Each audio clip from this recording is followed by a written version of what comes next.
Welcome to the Jennifer J. Hammond Podcast.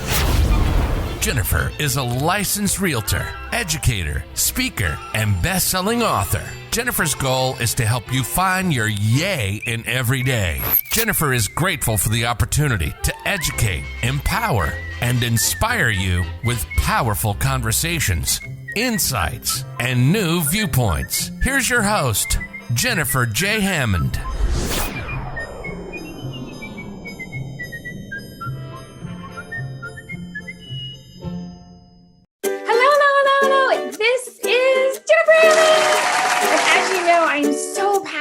About helping veterans, and I'm super excited about our next guest because boy, he has dedicated himself to helping veterans back here on the home front.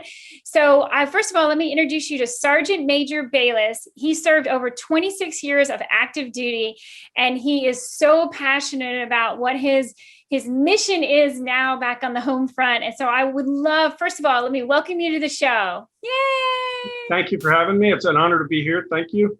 I'm so happy to have you. So you have, it's a nonprofit, right? Yes, ma'am. We founded it in 2012, helping struggling veterans. We started out mostly with homeless veterans, and now we have adult counseling programs and food bank kind of programs, and run a homeless shelter. And it's been a calling. So it is, I find that is true of, well, most nonprofits, but especially nonprofits that help veteran. It is a calling, it's a mission in life, and it's a huge purpose.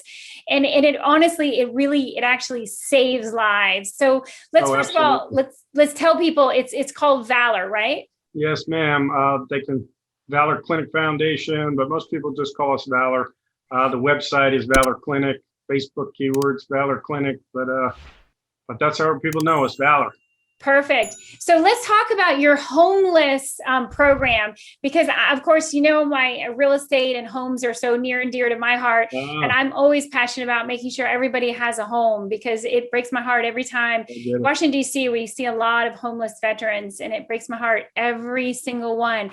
So let's talk about your program. What does it do? Well, it has three main components. We do homeless outreach in the street for homeless veterans, and try to encourage them to come into our shelter or connect them into rapid rehousing programs. We run our we call it a homeless veteran sanctuary, but we bought an old hotel, and we do programs to help them get their lives managed better. I got something caught in my throat there. Oh no! It always happens right at the wrong time. We can house about 12 veterans at a time there. And then regionally in this part of Pennsylvania in particular, if you take a homeless veteran off the street and put them in an apartment, they still have what they had when they were in the street unless somebody provides it. And we furnish and outfit the kitchens and things of apartments for homeless veterans coming off the street. That's a really big out of our homeless shelter as a referral agency for some of the other places helping homeless vets in this part of Pennsylvania. So will you share a story about that? Because one thing I know, I remember I've heard a lot of stories about what you just said. You just said it so fast, I think could easily be missed, is that, you know, you might find a home, but then they don't have any furniture. Yeah, no furniture, blankets. And, you know, we did a family up toward Milford, not awful long ago. I'm going to leave names out completely, but they had 12-year-old twin daughters, and they lived in a van for a very long time. And once they finally got housed, all their stuff was on the floor. And I remember our team coming in from giving them dressers, of all things, dressers, right? But the two girls were crying their eyes out because they finally had someplace to put their clothes. They weren't living in a van anymore. Their stuff wasn't scattered all over the floor. And all of a sudden they felt like they were back living normal again. It was, there can be some emotional stories. We have quite a few of them. Sometimes they involve family conflict, puts them out there. Sometimes just bad luck. We had a young Army veteran just in the last 2 weeks move out of our homeless shelter. So you had the guy who you said was in your homeless shelter, and then what happened to him?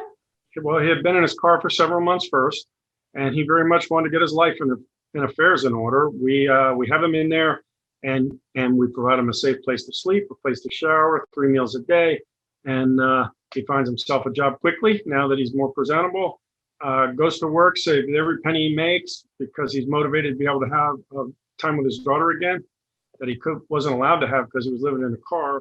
And in 8 short weeks or so, he completely changed his whole life. He's in an apartment set up, spending time with his daughter again. And sometimes just a little bit of outreach can make all the difference in the world. He was an Army vet, ended up with a job as a car salesman and was hustling, moving some vehicles. And his whole life turned around. And sometimes it's also one of the reasons that I can't do enough shows that or talk about programs that help veterans is because I think often it's a matter of also realizing that there are people who care and that somebody does want to help you, because so often they feel so isolated and that nobody wants to help them. And yet if they're given an opportunity, I mean, I think that we so often, we root for the underdog, but we also, every one of us have fallen down at some point in life and we need help. And I know it's hard to ask for help, but knowing that people are anxiously ready and willing to help is so important. And your organization is definitely there.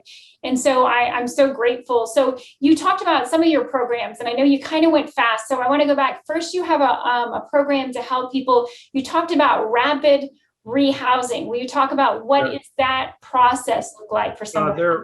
There are mostly veterans, Department of Veterans Affairs programs, where some of the local agencies have supportive funds from the Department of Veterans Affairs to pay for apartments. And so sometimes what we do is connect the people with grant money for apartments and a veteran that's not a good fit for coming to our shelter so that they can go quickly from the street into normal house. The objective for everyone is to get them housed and succeed so they stay that way. And some of them are in different periods. If you got them housed, they would have no means to support themselves and be right back in the street.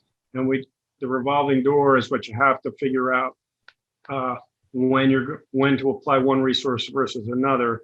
Because once you get them housed, we want to stay that way, right? We don't want them back in the street. And so work conditions or whatever form of income it is matters. And sometimes they need to spend some time with us while they get put in a supportive net under themselves where they can self-sustain.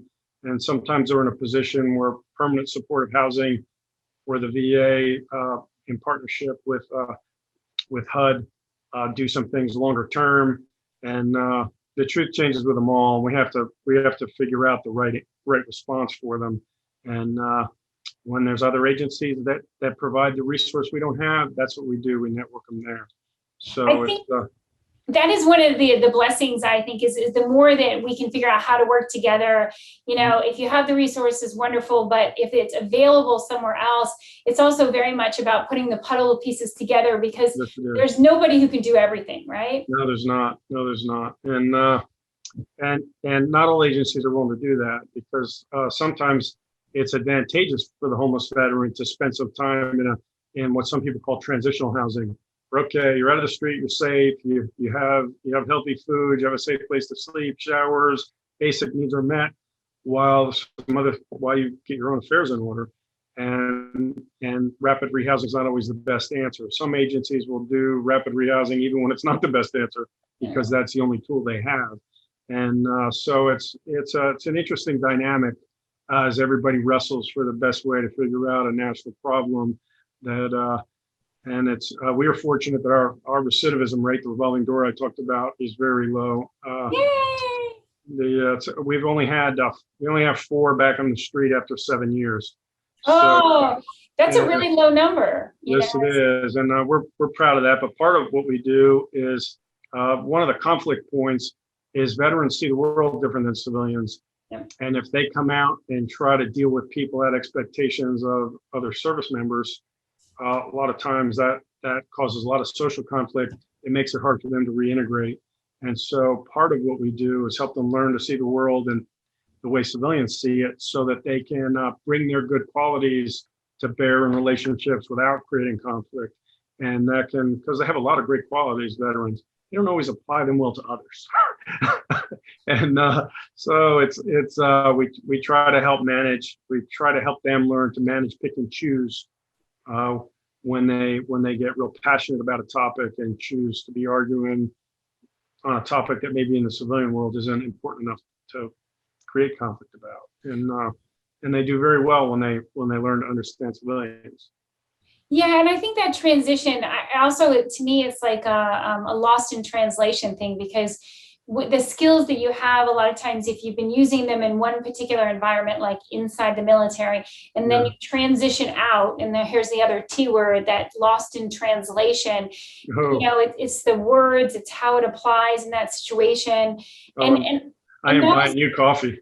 I like the way you talk. Well, and I was going to say, I wanted to also, now we're kind of going in backwards and reverse, because thank God, I think I've learned, I really like talking about the solutions and the happy ending, so to speak. But I do want to go backwards a little bit, so that anyone who's listening also could really identify with the why. Why does it happen? Why do veterans become homeless? I'm still astonished when I get this question that people don't know, but I think it's just because I've been in this volunteering and doing radio shows and podcasts and such for so many years about it. But will you talk a little bit about why is it? I have my perspective with the veteran's eye, dealing with recurring behavior patterns of the veterans that we work with. That's it. I can't talk to a study for these things, but I can talk to you my experience. And my experiences are that emotional scars affect behavior, and social norms, civilian versus military, are starkly different, and the effects emotional scars have on behavior, the way people interact with other people, combined with those social differences, creates amount of conflict. And the divorce rates are double for veterans. So if your family is falling apart, that's a first step to and toward the homeless problem. And the next piece is the similar conflicts happen with their coworkers at work. They get fired a lot, and if you have no job and no family, very soon you're homeless. That is problem one combination. And problem two is families love their own. That's a great thing. And very often when young service members in particular, and in this case, I'm referencing mostly toward the Vietnam War and Vietnam vets, the families don't understand when they came home different. All those social conflict things are going. The veterans have a tendency, when those two first things I talked about, to start self-medicating, to ease their frustration with that nothing's going well relationship-wise. And the families have a tendency to scoop them up and put them in the same room they had when they were 18. And sometimes I give that backdrop because when the families age and can no longer support the child now in their 50s, and the family collapse, go to nursing home or whatever the thing happens, pass away, they've been helped too long, and now they're at a point in their life where it's much harder to recover them back to self-sustaining, and they hit the street when the family safety net collapses. Are the two main ones I see. Although there are bad luck stories, like I mentioned earlier, and lack of opportunity stories where, hey, there were just no jobs, and I was trying, and it just petered out. Those stories are real, but the two that are the most epidemic to be a result of service are the first two I talked to. The others are why normal Americans end up homeless, right?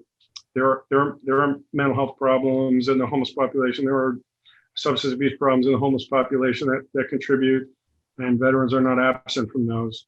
But the two that seem to be veteran unique to me are the social conflict piece and the when the family protects them because of the social conflict, and then the family falls apart.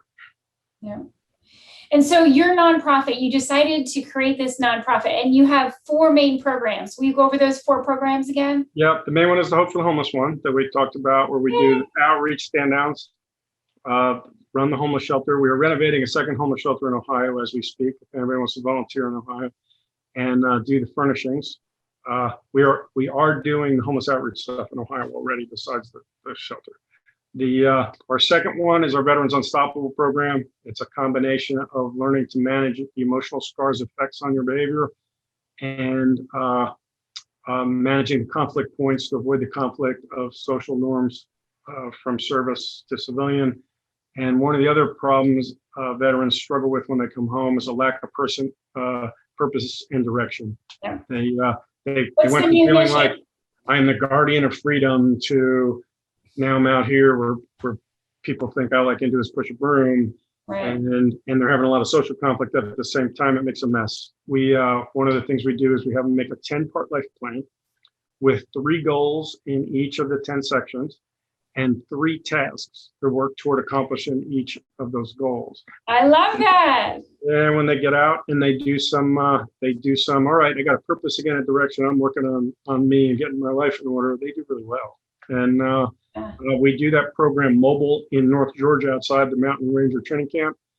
We do it local here in Pennsylvania. We did our first one outside of Fort Campbell recently.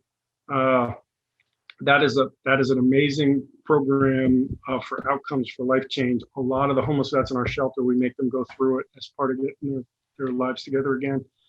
Our next one is what we call the holiday meals. It's like a modified version of Meals on Wheels. We go to financially struggling veterans who are housed. Very often they're previous participants in our homeless programs. And make sure they don't have to pick between paying the daughter's dentist bill or celebrating a holiday. And that's important because when we deploy for conflict, our enemies know when our holidays are and they attack on our holidays. So there's a lot of emotional scar memories about the holidays and that they didn't get to celebrate them on top of it while people were trying to kill them or significant days. And so we provide all the food they're going to need for a family of 3 and a visiting family of 3, so they could have company from breakfast, eggs and bacon, through a turkey dinner at night and dessert. And for 6 people, 3.5 meals each, it's like 21 meals with a turkey dinner. And we do about 300 families holiday at the most recent holidays. It's gone up every time since we started. But that is a huge resource intensive program, and our volunteers love it. We get the most volunteer participation because we deliver it to the doorstep, and we do it like a child high school game, ding dong dash.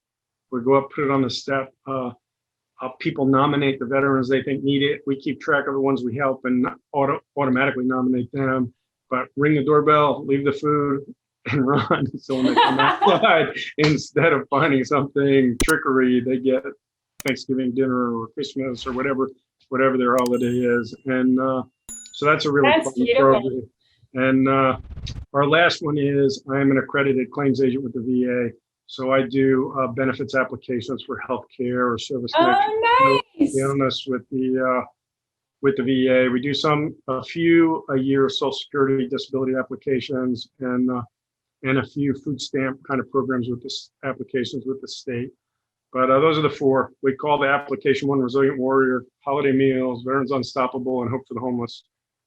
So go ahead and tell people again, what is the website? How can they find you? ValorClinic.org and www.valorclinic.org. And the keyword to follow us on Facebook, a lot of our event stuff is on Facebook and things, is Valor Clinic. And our next growth milestone is we're building a campus to do the Veterans Unstoppable program in Northern Carbon County. And we do outdoor activities like fishing and archery stuff out there. It's kind of a rural, quiet setting. Hey, get away. We call it conflict interrupters. If you're going to have a conflict and you feel it coming on, don't take it to where you're angry and yelling. Stop, go grab your fly rod, go find some water. When you calm down and rethought about it, go reapproach it, because there is a learning curve through that social conflict interruption. And if there are any veterans out there that want to come to our next Veterans Unstoppable class, it starts, I think, the 13th of July, but they can reach out to us and it's free.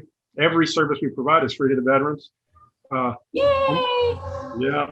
And, or if they want to fly fish at a group event with us where we have instructors and everything, we next do that on the 12th of September. They're welcome to come. We welcome. The food will be free. The fishing will be on we have 3,000 feet of Class A trout water right on going through our place. And anyway, we love to get veterans involved, and